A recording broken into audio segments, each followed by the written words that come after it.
Ladies and gentlemen, good day and welcome to Orient Electric Q1FY26 earnings conference call hosted by Axis Capital Ltd.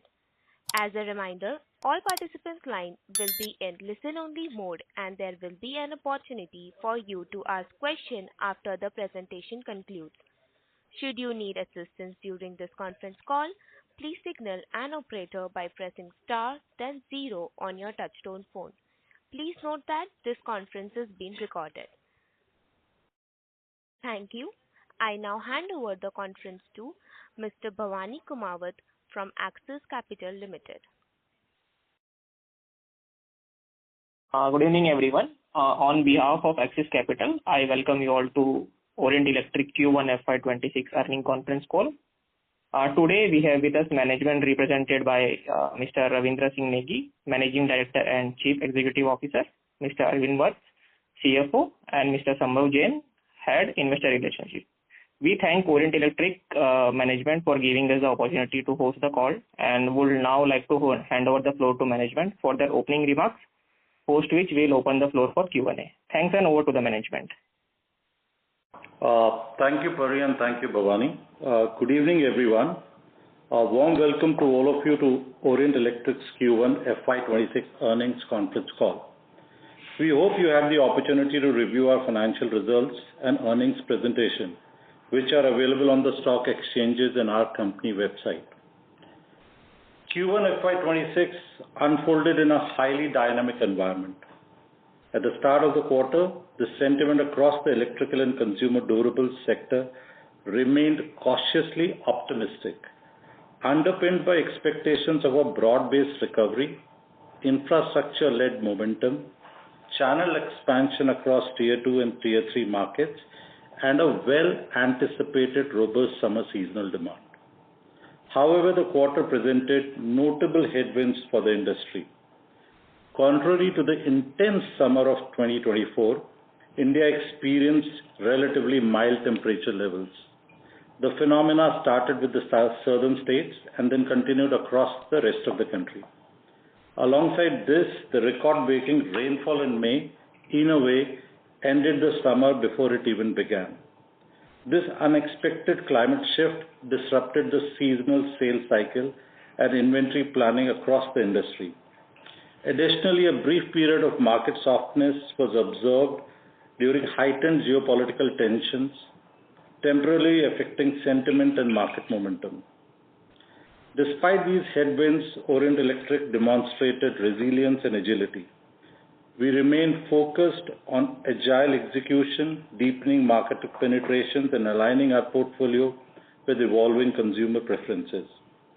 Orient Electric reported a year-on-year growth of 2%, reflecting a tempered performance amid a challenging operating environment, while sustaining its momentum on gross margin expansion, navigating category-specific headwinds. Our continued focus on premiumization, innovation, and channel expansion enabled us to maintain momentum across key segments. And we see Q1 as a seasonal impact rather than a structural industry impact. Customer centricity embedded in our DNA guides our strategy at Orient, from product development to marketing strategies. The company continued its focus on differentiation across the portfolio, increasing accessibility across channels, enhancing customer experience, and building a robust digital strategy to guide consumers through their product research journey, increasing consideration for our brand.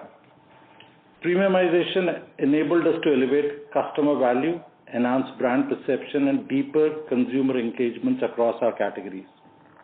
In the lighting segment, we continue to stay focused on to bring more value-added products, and our distribution and NPDs continue to reflect that. Our value-added product share to the overall Ceiling business has remained consistent at 55%, which is in line with the leading players in the industry. In the fan segment, we launched a premium range of BLDC fans under the Tech Meets Design campaign. Our BLDC fan sales grew over 50% year-on-year, reflecting our commitment to energy-efficient innovations. Overall, our NPDs in the fan category now contribute more than 20% to primary sales, with our premium mix improving by almost 250 basis points year-on-year, accounting for about 30 to 35% of our ceiling fan sales. Our retail experience programs, Mission Orange and Project Spotlight, played a pivotal role in boosting premium product awareness and adoption through an experiential retail push, enabling touch and feel and live demos at retail outlets. Even in our heating appliances category, we've launched new premium square-shaped storage water heaters with better features and warranties, which give uniform brand experience to the customers. We invested significantly in brand building this quarter, especially during high-impact period like the IPL season. These campaigns reimagine fans in the context of modern homes, embracing cutting-edge technology with future-ready features, design, and finishes. Through these campaigns, we have not just showcased our premium BLDC fans differently, but presenting an exciting narrative that captures the evolving preference of new-age customers. While these investments have led to some increase in advertising costs, they have laid a strong foundation for a long-term margin expansion and brand equity. We will continue to spend close to 4 to 5% of our revenue to building preferences in our core categories of lighting and fans. Our strategic investments in building emerging categories also continue to demonstrate progress. While there were delays in execution of key infrastructure projects, the lighting B2B business executed several key street lighting and facade projects, such as Chhatrapati Shivaji Maharaj Museum in Maharashtra and Sarnath Temple in UP. We continue to witness a healthy pipeline of new inquiries, making us confident to sustain our growth trajectory in this segment. The consumer lighting business witnessed an industry-leading volume growth, aided by new product developments and expansion of distributor partnerships, resulting in market share gains. We also took a price increase during the quarter to pass on the impact of regulatory changes which increased our costs. Our thirst on mix enhancement continued to yield results with an improved share of value-add products. Switchgears and wires category registered accelerated performance with high double-digit growth in the quarter. Our expansion of distribution network and building the electrician loyalty program continues. Our channel strategy on DTM continues to deliver better results. We added approximately 1,800 new retailers under the DTM network this quarter. Our e-commerce channel continued to see robust traction across categories. We are now participating in quick commerce platforms, building on customer convenience, which validates our digital-first approach. These trends highlight the importance of channel agility and targeted portfolio interventions to navigate seasonal and category-specific challenges. Overall, the financial performance in the first quarter of FY26 reflects both resilience and ongoing execution of our strategic priorities. We closed quarter one with a revenue of 769 crores, marking a 2% year-on-year growth. While revenue was below our initial expectations due to weather-related impact, we continued to deliver better versus the broader industry. Our lighting and switchgear delivered approximately 7% growth. B2C lighting continued to outperform the industry with an overall single-digit growth in value and double-digit growth in volumes. Switchgear and wires had a high double-digit growth with lower base. The ECD segment remains stable with revenue at 545 crores despite fan sales getting impacted. Fans reported a muted single-digit growth and appliances were impacted by more than 40% degrowth in coolers.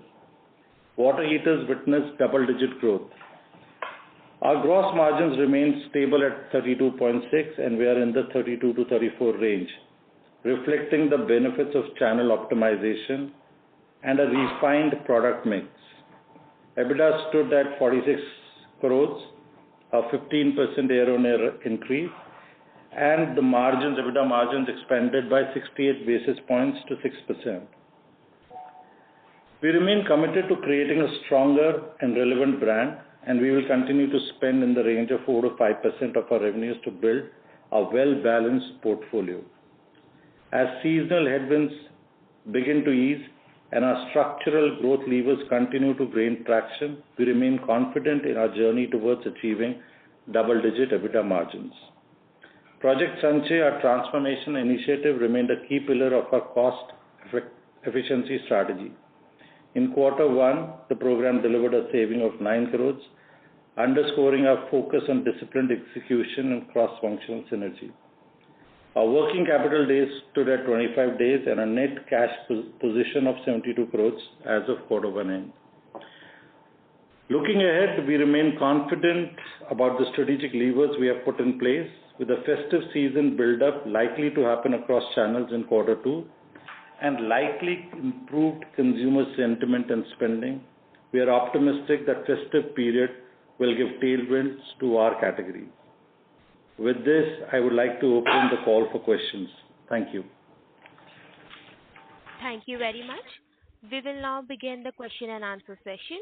Anyone who wishes to ask a question may press star and 1 on their touchtone telephone.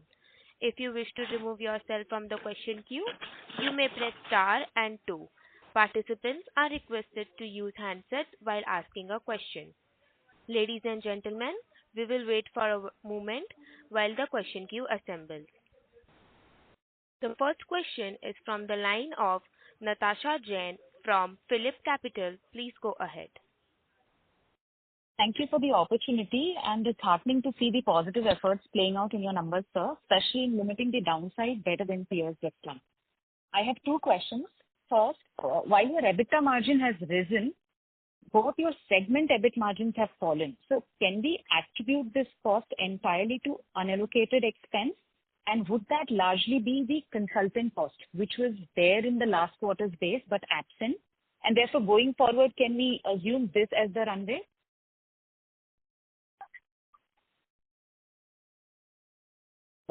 Thank you, Natasha. And yes, I'll look at the EBITDA, and if I look at 6%, firstly, if you look at it year on year, that's a 68 basis point improvement. While the segmental results will have some impact because of overall muted sales, especially in the ECD category, and larger than the usual inventories that we carry. Overall, if you look at it from the EBITDA margin perspective, yes, there will always be some hits and some gains. While there was some benefit of consulting that would have come, but there were larger spends on marketing that we've done.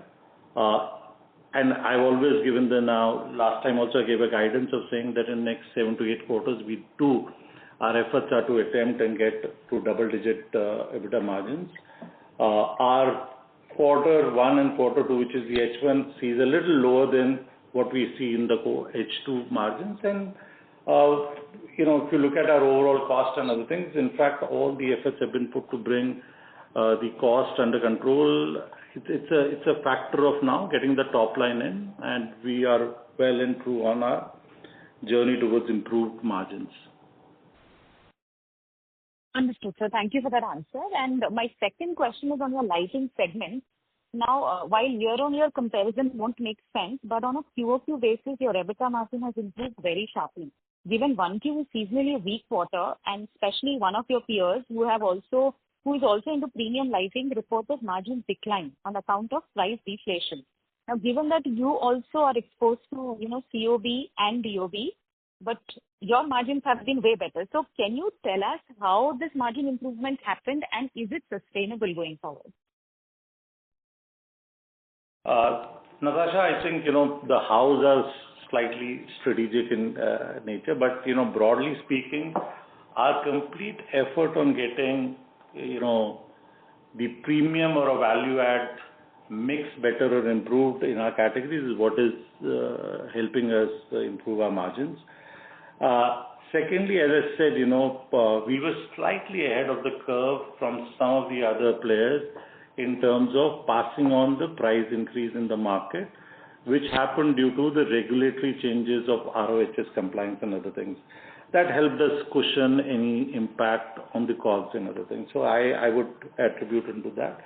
Broadly, we've been in the same range of 29 to 31, 32% on our margins in the lighting. And I don't see anything structurally changing in the next few quarters, at least from our side.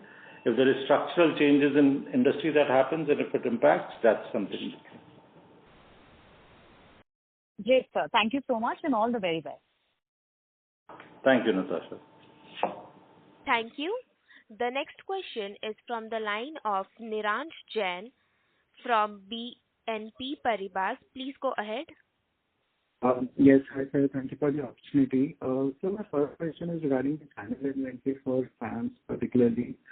Is it fair to understand that the channel inventory for us and for the industry, specifically for the fans category, won't be high, considering that last quarter also we kind of alluded that being a well-penetrated category, we didn't see much of a channel restocking versus the category like air coolers, where we saw a lot of restocking that happened. So now, what is the channel inventory position, and is it fair to assume that for fans we don't see a large inventory build-up in the channel for us as well as for the industry? Niransh, hi, thanks for the question. And I think when I look at it, and when you want to look at it the overall national perspective, I think it's going to be very difficult to say. There will be pockets where different products have played differently. There are pockets where rains have come in early, summers have been far weaker, and the product categories that get sold. Let me give you an example of South. South is largely a TPW market. Rains were higher there and much earlier than the usual levels. There will be some bit of channel corrections that would have happened in the TPW category in South. There will be some channel corrections that happened in the North and East in the ceiling fan category. Overall, I think channel has corrected its inventory.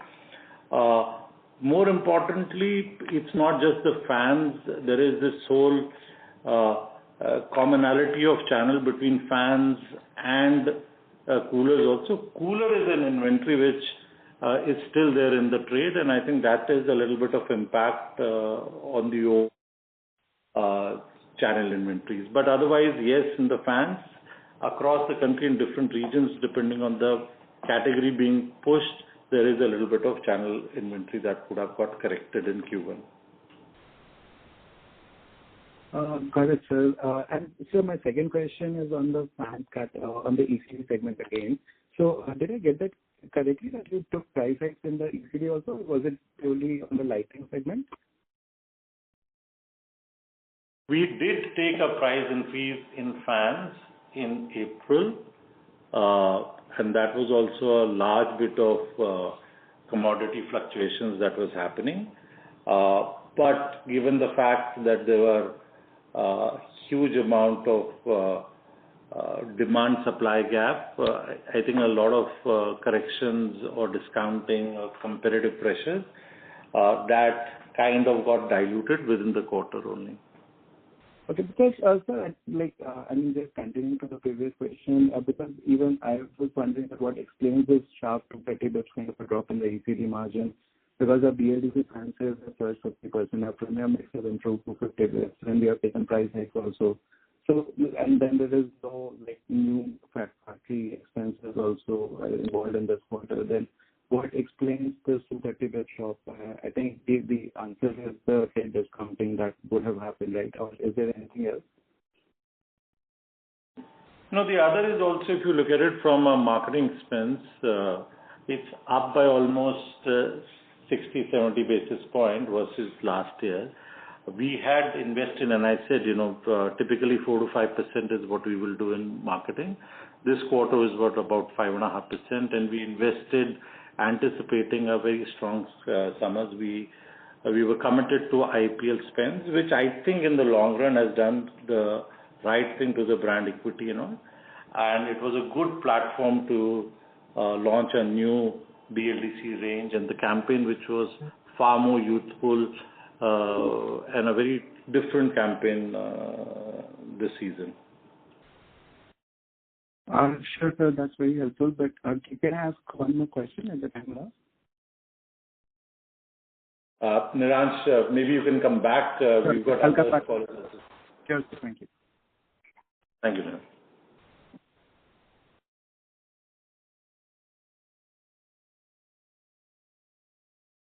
Sorry, we can have the next question. Ladies and gentlemen, please limit to two questions per participant and come back in the queue for a follow-up. Thank you. The next question is from the line of Keshav Lahoti from HDFC Securities. Please go ahead. Hi, thank you for the opportunity. So can you give me the exact volume growth in B2B and B2C side of lighting? Keshav, hi. Thanks for the question. Typically, we don't give exact volumes, and B2B largely is not a volume game, it's a project game. B2C is where the volumes matter. We've done double-digit growth in the volume side as far as this is concerned, your question. On the lighting. Got it. So broadly, you have given a EBITDA margin guidance, double-digit for over 7-8 quarters, but possibly what sort of margin you are looking for this year and what sort of top-line growth you are looking? Keshav, we don't give any forward-looking guidance, but just to give a broad whatever strategies that we put, we should be better than the industry, much ahead of the curve, and that is what is also reflecting in some of our market share gains in fans and lighting, which we track through a third party. But we don't give a forward guidance like that. Got it. One last question from my side. As we understand, and you said fan channel inventory has reduced, but possibly still it's elevated. That is a fair understanding, and when we expect it to get normalized? As I said, these are all different nuances of regions. To my thing, I think it should be at a normalized level, and I think Q2 is a test of that. Okay, so because of channel inventory, at least volume won't be impacted in Q2 for fans, at least for Orient Electric, right? Keshav, we'll have to see that and come back. We are very optimistic given the fact that there is festive build-up that will happen in Q2, given the fact that Diwali this time is slightly earlier than the usual. So we are optimistic on that. Understood. Got it. That is helpful. Thank you so much, sir. Thank you, Keshav. Thank you. The next question is from the line of Aditya from Securities Investment Management. Please go ahead. Hi, sir. Thanks for the opportunity. Sir, so we have, insourced the production of PCB. We have backward integrated to producing BLDC motor and, with a strong design and customer knowledge. So how has our timelines between conceptualization to commercializing a new product, reduced over the years? And can we expect the pace of new product innovation increasing going forward as well? Aditya, hi. Thanks for this question. And I think what we've done is there are two parts when we looked at PCB and we got PCB in-house. A was to own the design and get a better quality, and that we're seeing from our launches that we've done. The second is from a perspective of timelines and all. At least on the BLDC side, we're seeing about 10-15% reduction in our NPD timelines. We intend to squeeze it further, and as we speak, there are work happening on saying how do we bring it, how do we reduce it. But the larger thing is that we spend a lot of time looking at what are the consumer issues that we can solve for, and that's what we are obsessed about. But we are working at overall timelines.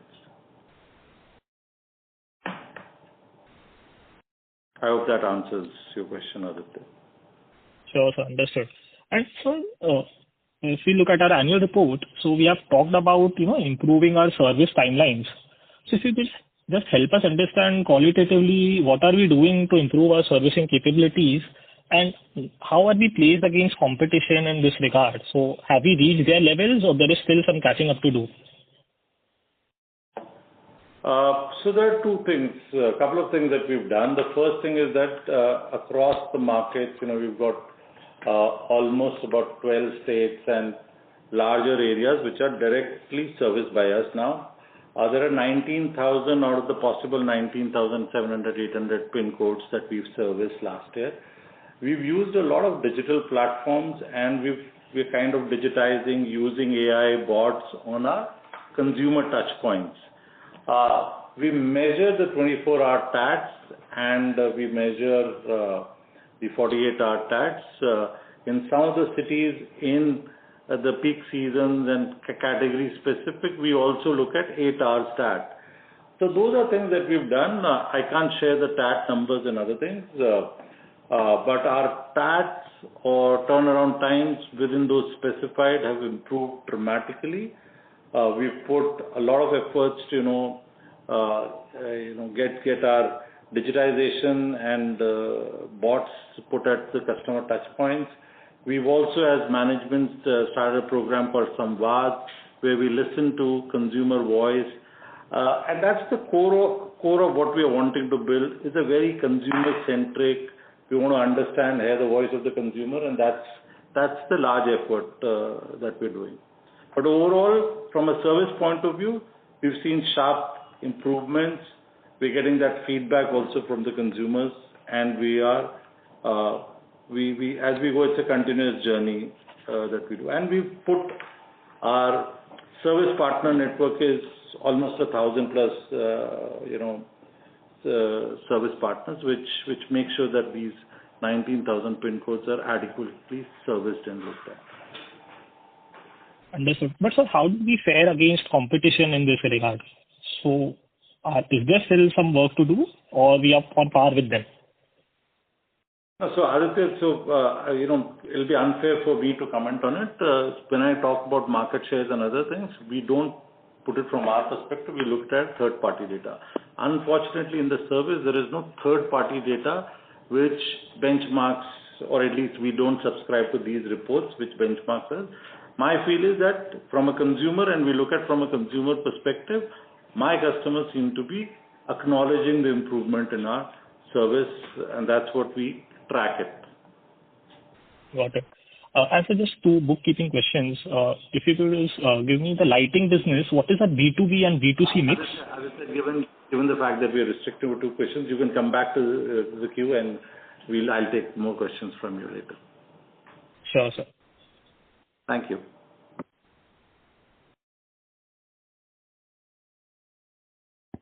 Ladies and gentlemen, please limit to 2 questions per participant and come back in the queue for a follow-up. Thank you. The next question is from the line of Sonal from Orient Capital. Please go ahead.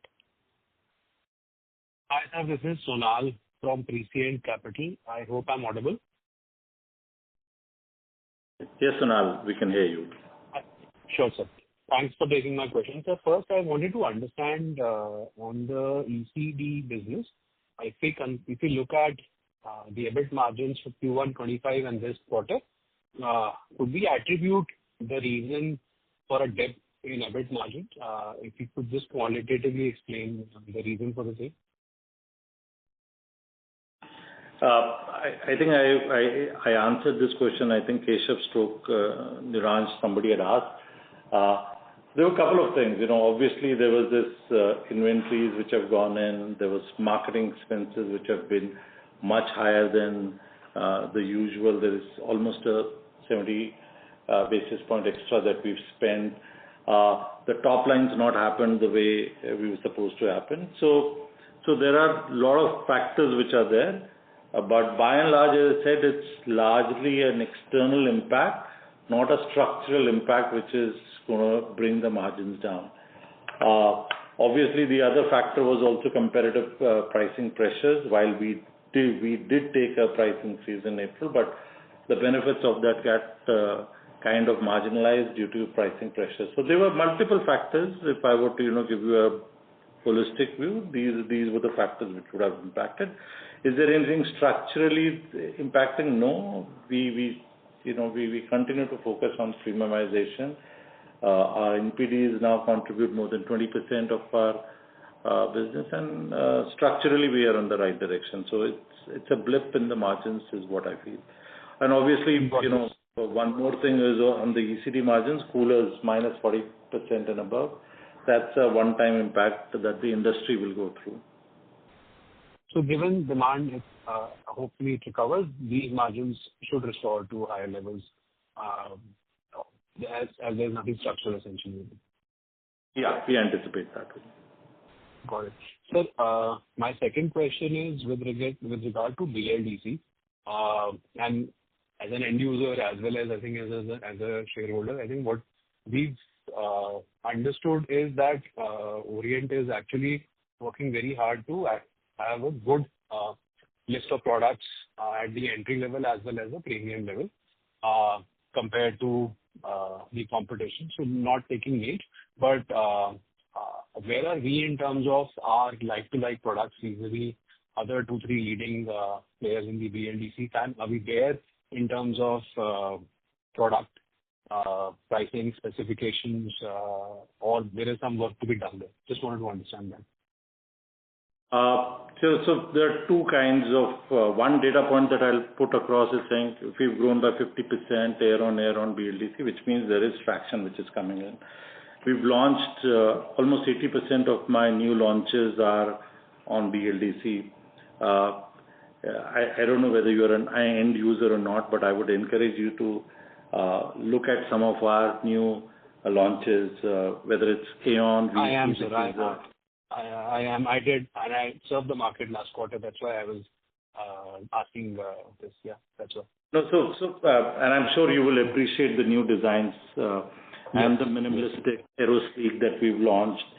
We've catered to all the pricing segment and consumer needs in the BLDC.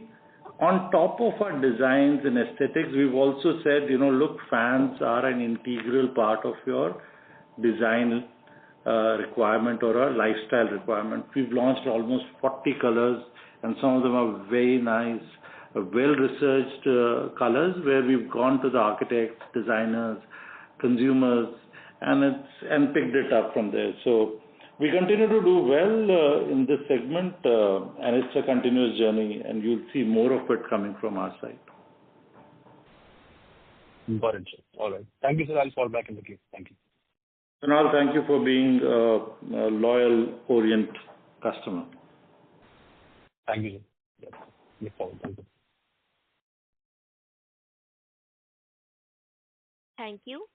The next question is from the line of Dhruv Jain from Ambit Capital. Please go ahead. Hi, congratulations on good set of numbers in challenging times. So my first question is on lighting. So in your presentation, and Orient has been doing relatively better versus all the peers in terms of lighting growth. So just wanted to understand, and you also mentioned about distribution expansion in lighting. So just wanted to understand, where is Orient today relative to the universe of lighting distribution, and how much of it is already tapped? What I'm trying to understand is that this market share gain opportunity and this outperformance, how many years can it last for Orient, or how many quarters you think that there's in terms of market share gains in the lighting segment? Dhruv, thanks for your question. And let me just step back and tell you, in lighting, the gains are, it's a combination of things that you do. The first and foremost is how are you understanding and solving consumer need? Second is what are the kind of products, what segments do you use?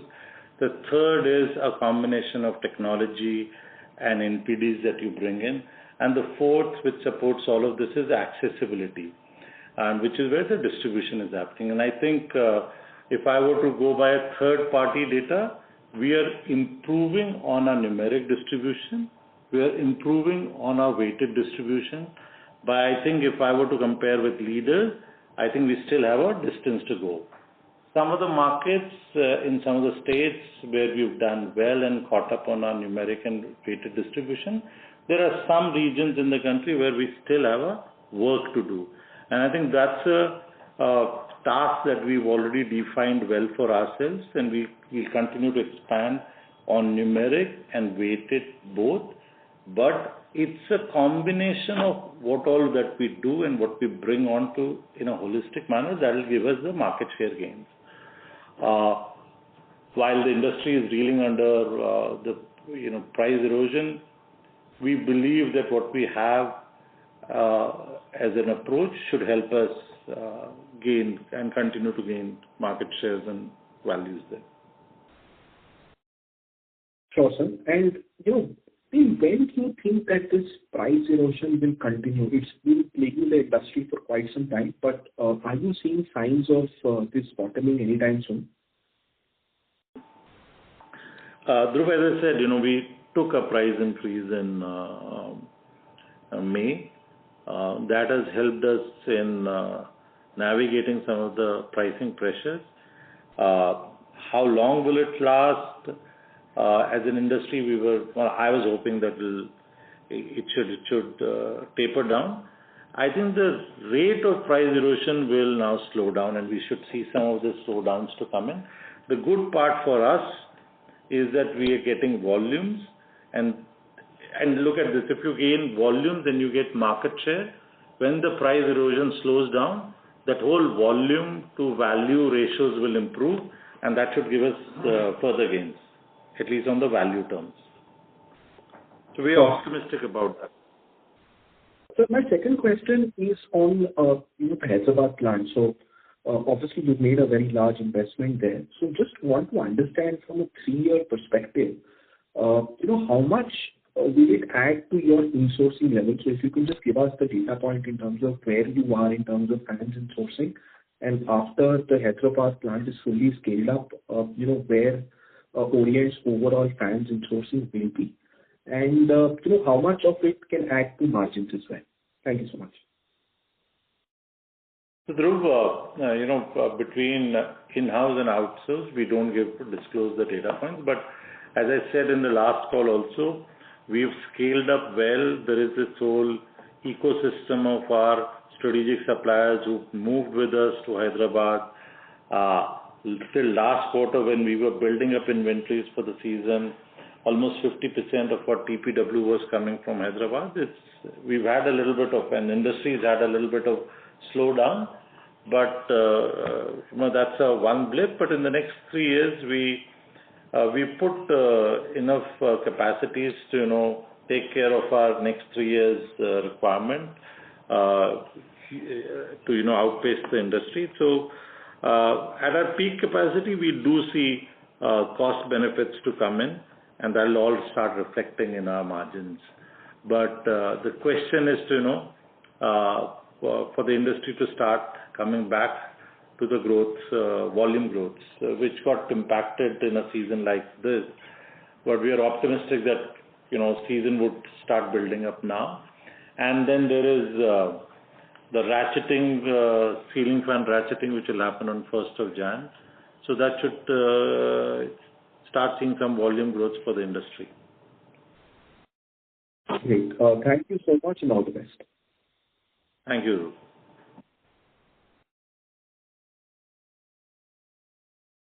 Thank you. The next question is from the line of Arshia Khosla from Nirmal Bang Institutional Equities. Please go ahead. Yeah, hi. Thanks for taking my question. So my question is, like in the previous quarter, we had mentioned that we've listed ourselves in the quick commerce platforms. So just wanted to understand what all products are in the quick commerce platforms, and are the sales substantial for us? Arshia, thanks. Yes, we did. Our products are available on quick commerce, both Blinkit, Zepto, and we will also look at other platforms which are coming in. Largely, all products and SKUs which are very intuitive, convenience that a consumer would look at it. Whether it's a fan in the summers that they want, we had coolers there, we've got geysers there, we've got irons there, we've got lighting products there, we've got wiring accessories there. So as we scale up, and I said, we are solving for consumers and consumer convenience. This platform is meant for consumer discovery and convenience. we are participating well there. Understood, sir. But has it started adding on to our sales as of now? Yes, it has, but is it very significant in terms of,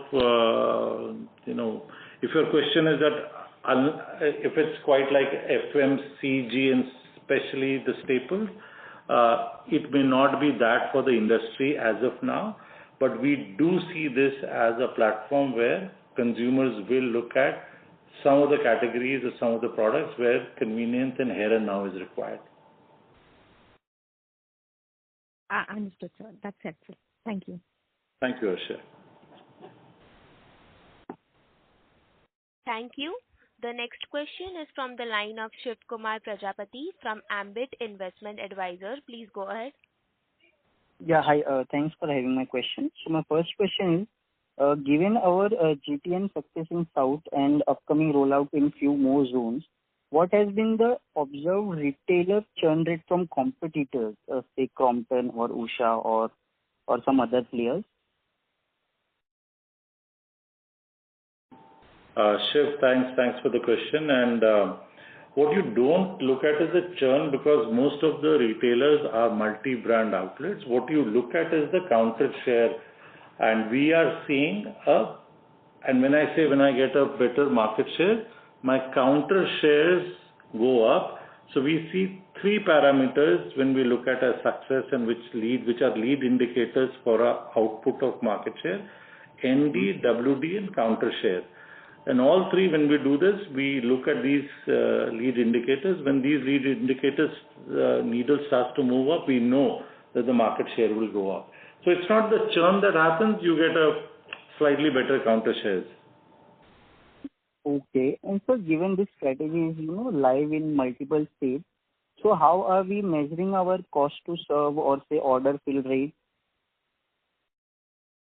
compared to the legacy model? So, our logistics, when we go direct to a particular market, we put up a logistics support there. And we've got our own logistics performance and fill rate measurements that we track it. In all our markets, whether it's a MD market or a DTM market, our endeavor is to make sure that whether it's the end consumer or the retail, those are serviced well, and all our markets, including our MD markets, that's something that they work on. Okay. And sir, is there any categories that we are considering to exit due to poor scalability or margin dilution? Not as of now, Shiv. If we ever do, we will let you know. Sure, sir. Can I chip in another question? Shiv, you can come back to the queue. Sure, sir. Thank you so much. Thank you. Thank you. The next question is from the line of Prathamesh Rane from Elara Securities. Please go ahead. Yeah, hello, sir. Congratulations for the good quarter despite the challenge. My only question was that did you witness volume degrowth of 40% in coolers, or as a industry perspective you are talking about? Like just. So, Prathamesh, thanks. As I said, we've looked at, when I say 40% and more, that's the value volume degrowth for us. From an industry perspective also, well, I don't have industry, my third-party indications data says that industry would also be in that range. Because unlike anything else, this product has a very short consumer offtake window. Practically speaking, 6 to 8 weeks, and that 6 to 8 week unfortunately got impacted with earlier than usual rains across the country. Sure, sir. Got it, sir. Thank you, sir. I'll fall back in the queue.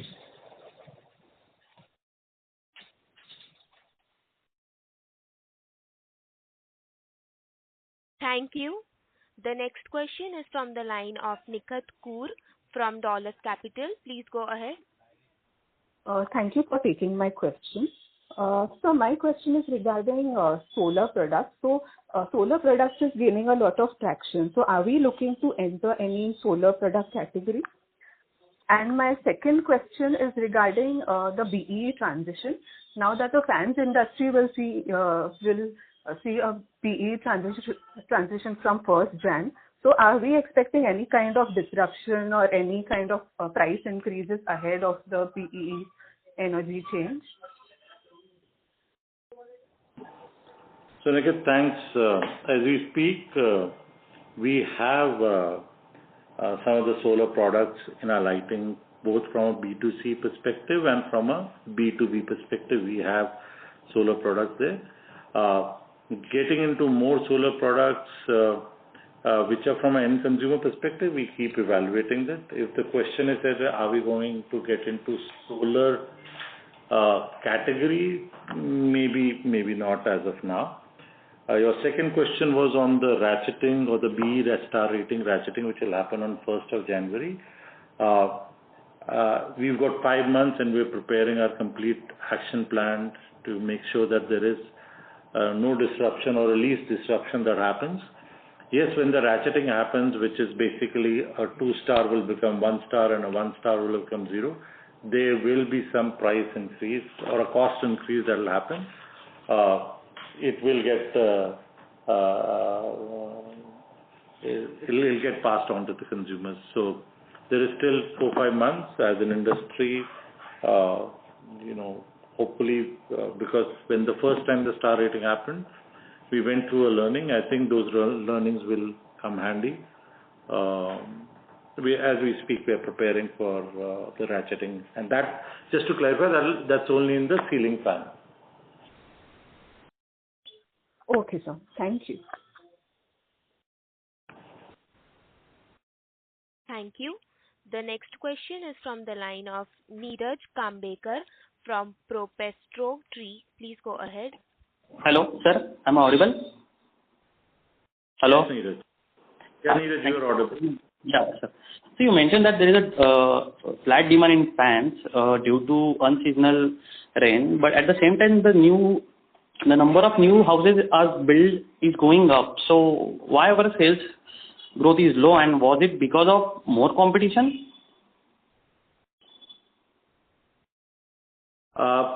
So Neeraj, you have to understand, so there is different segments. There is a new house segment, which is a certain percentage of the industry sales that happens. Then there is replacement, which is renovation-led replacement.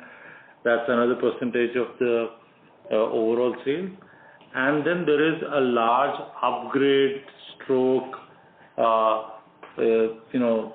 genuine requirements happening. That's another segment. So some segments will continue to grow, could be triggered by the housing segment and all. And in the housing segment, you also have to see how many houses have got occupied, because fans get used when the occupancy levels in a housing sector goes up. So that's one factor, but otherwise overall some segments or some needs of the consumer will pull it up. There were some seasonal needs which brought it down. So there were multiple factors which impacted the industry. Okay. Now what steps we have taken to bring down the inventory? First and the foremost step that we took was make sure that we don't add to it. We didn't produce once we were very clear that the season is not looking like the way it was supposed and anticipated. We did carry anticipating a good season. As we speak, there is inventory planning and production planning, which will make sure that in Q2 we normalize our inventory levels. Okay. Thank you. Thank you, sir. Thank you, Neeraj.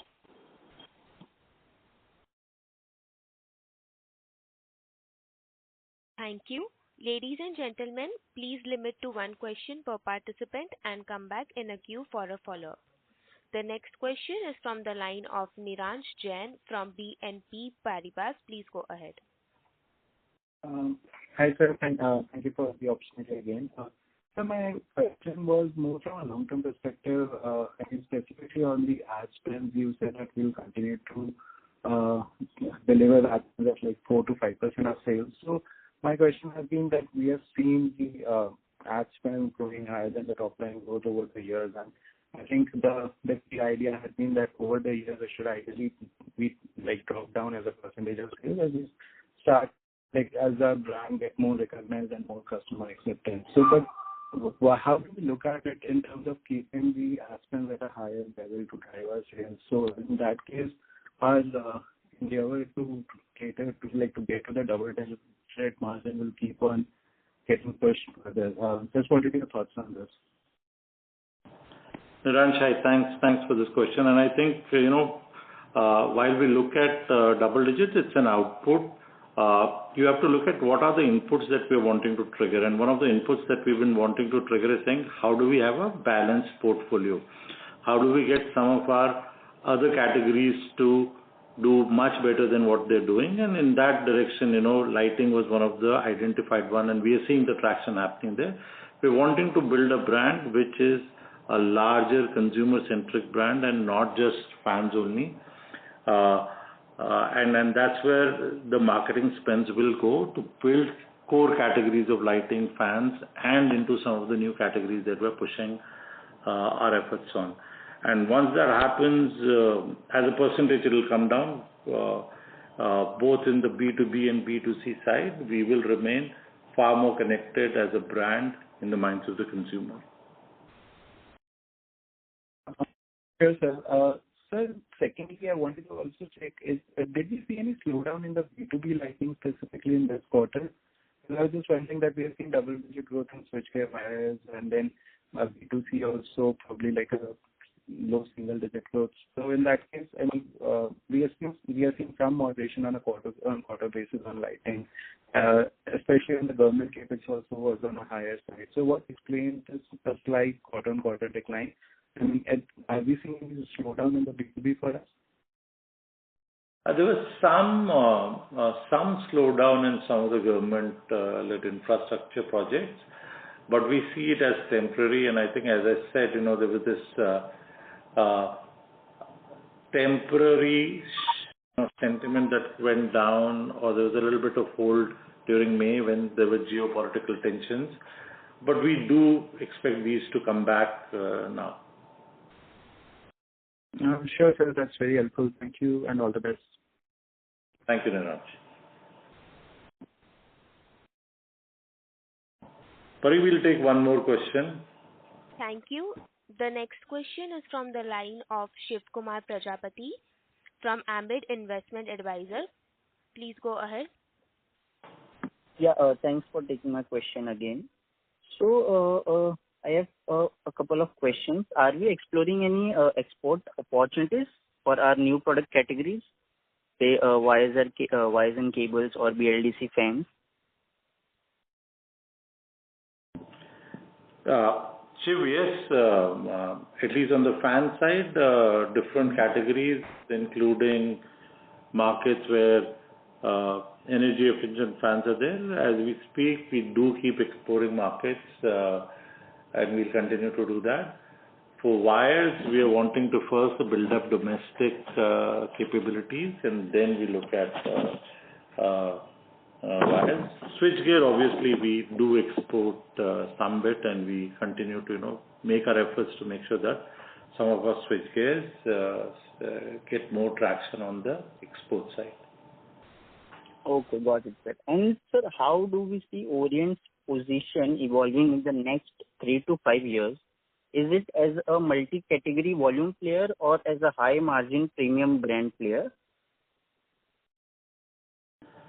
We've been very consistent in our narrative around the organization, saying we are wanting to be a consumer-centric brand which looks at solving consumer problems, and premiumization is a